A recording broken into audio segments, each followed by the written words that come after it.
یہ واقعہ بھی ضمنی طور پہ آیا تو سمجھ لیجیے حضرت عمر ایک مرتبہ اپنے بیٹے کے ساتھ فجر کی نماز پڑھ کے جا رہے ہیں، تو عبداللہ ابن عمر چھوٹے تھے، ابھی ہے تو فقیہ تھے، کم عمری میں بھی، آپ کو پتہ ہے حضرت عمر نے ان کو کہا تھا کاش تو جواب دے دیتا تو میرا سر فخر سے بلند ہو جاتا اگر تجھے پتا تھا، لمبا چوڑا وہ کھجور کے تنے کا جو واقعہ۔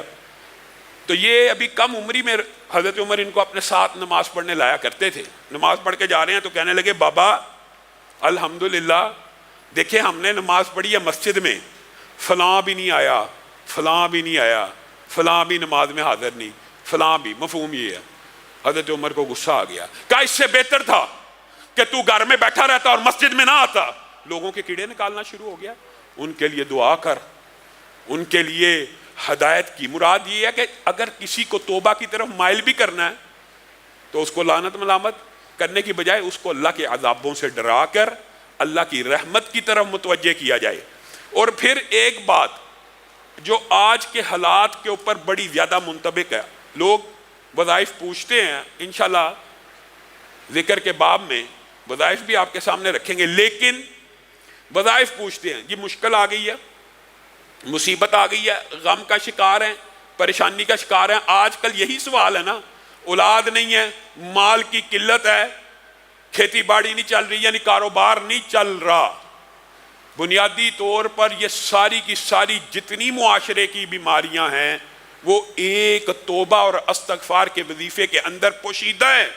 اور یہ بات قرآن کی آیت سے بھی ثابت ہے، فَقُلْتُ اسْتَغْفِرُوا رَبَّكُمْ إِنَّهُ كَانَ غَفَّارًا يُرْسِلِ السَّمَاءَ عَلَيْكُمْ مِدْرَارًا وَيُمْدِدْكُمْ بِأَمْوَالٍ وَبَنِينَ وَيَجْعَلْ لَكُمْ جَنَّاتٍ وَيَجْعَلْ لَكُمْ أَنْهَارًا۔ چھ کی چھ علاج اس آیت مبارکہ میں اللہ رب العزت نے بیان کر دیے۔ پہلا علاج انہو کان غفارا، مراد یہ توبہ لے کے آؤ، سارے گناہ معاف۔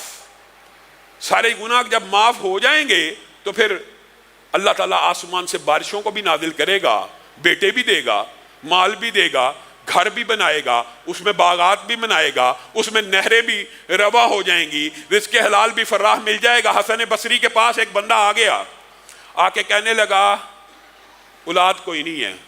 حسن بصری نے کہا استغفر اللہ پڑھا کر، استغفار کیا کر، اللہ سے توبہ کیا کر، اللہ سے معافی مانگا کر۔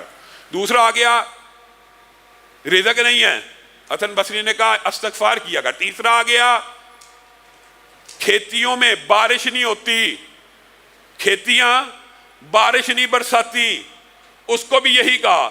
چار لوگ مختلف قسم کی پریشانیاں لے کے آئے، چاروں کو ایک ہی وظیفہ بتایا، اور وہ وظیفہ کیا تھا؟ استغفار، کہ اللہ تعالیٰ سے توبہ کرو گے تو اللہ رب العزت یہ جو اس آیت میں 6 فوائد بیان کیے ہیں وہ 6 کے 6 آپ کو مل جائیں گے۔ اور اس کے اندر یرسل السماء علیکم مدرارا، اس کے اندر ایک بات مفسرین نے یہ لکھی ہے کہ بارشیں تمہاری مرضی کے مطابق ہوا کریں گی۔ تمہاری مرضی کے مطابق؟ ہاں، استغفر اللہ کرو، جب کھیتیوں کو بارشوں کی ضرورت ہوگی بارش ہو جایا کرے گی۔ استغفار کرو، وما کان اللہ معذبہم وہم یستغفرون، حتیٰ کہ حضرت علی نے یہاں پہ ایک بڑا عجیب نکتہ بیان کیا کہ 2 چیزیں ہیں جو امت مسلمہ کو عذاب سے بچاتی ہیں، ایک کو اللہ نے اٹھا لیا، اور وہ کون ہے؟ حضرت محمد رسول اللہ۔ جب تک وہ تھے امت محمدیہ پہ عذاب نہیں تھا آ سکتا۔ دوسرا نسخہ کیمیا یہی رہ گیا جو اللہ نے قرآن پاک میں بیان کر دیا، اور اللہ کسی قوم کو اس وقت عذاب نہیں دیتا یا دے سکتا جب تک وہ مغفرت کی دعا کرتے ہوں۔ اللہ کی سنت ہے، اگر مغفرت مانگتے ہوں، اگر آپ میں سے کوئی عذاب مشکل مصیبت کا شکار ہو گیا ہے، توبہ استغفار کرنا شروع کر دے، یہ ممکن نہیں ہے اس کے اوپر عذاب جاری رہے، برقرار رہے۔ اور اس کی تائید عبداللہ ابن عباس کی حدیث بھی کرتی ہے۔ امام البانی نے اس حدیث کو ضعیف لکھا، لیکن ان کے جواب میں احمد شاکر نے جو ضعف انہوں نے بیان کیا اس کو دور کیا، پورے کا پورا ایک انہوں نے اس کے اوپر پمفلٹ لکھا ہے۔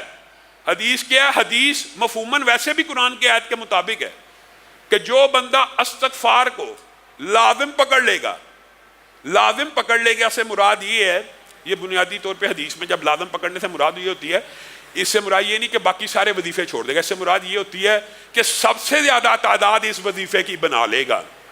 تو پھر کیا ہوگا؟ عبداللہ ابن عباس کی حدیث میں اس کے اللہ رب العزت سارے غم دور کر دے گا۔ یہ قرآن کی آیت بھی ہے، کہ اللہ تعالیٰ معاف کرنے والا ہے. جب سارے گناہ معاف ہوتے ہیں تو غم دور ہو جاتے ہیں. پھر کہا سارے غم اگر بندے کے دور ہو جائیں نا وہ دنیا کا خوش قسمت انسان ہے. پھر دوسری بات اس حدیث میں اس کی ساری مشکلات ختم کر دے گا. کیا چاہیے؟ اور غم بھی دور ہو گئے, مشکلات بھی دور ہو گئی. وَيَرْزُقْهُ مِنْ حَيْثُ لَا يَحْتَسِبُ, اور رزق وہاں سے دے گا جہاں سے وہ گمان نہیں کرتا. اس حدیث کے اندر یہ جو 3 باتیں بیان ہوئی ہیں, قرآن پاک کی آیات کو سامنے رکھ کے دیکھ لے. فَقُلْتُ اسْتَغْفِرُوا رَبَّكُمْ إِنَّهُ كَانَ غَفَّارًا يُرْسِلِ السَّمَاءَ عَلَيْكُمْ مِدْرَارًا وَيُمْدِدْكُمْ بِأَمْوَالٍ, مال بڑھائے گا, بیٹے بڑھائے گا.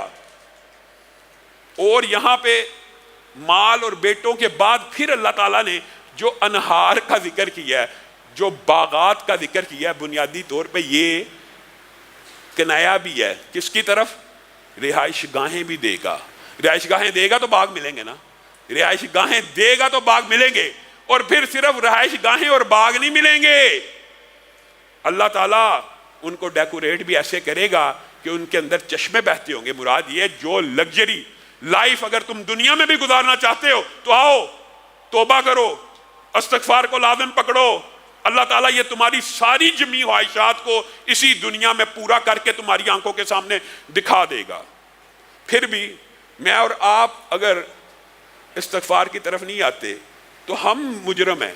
رسول اللہ صلی اللہ علیہ وسلم ایک نشست میں 70 مرتبہ استغفار کر لیا کرتے تھے. آپ رسول اللہ صلی اللہ علیہ وسلم کو کیا ضرورت تھی استغفار کی؟ آپ اپنے درجات کو بلند کرنے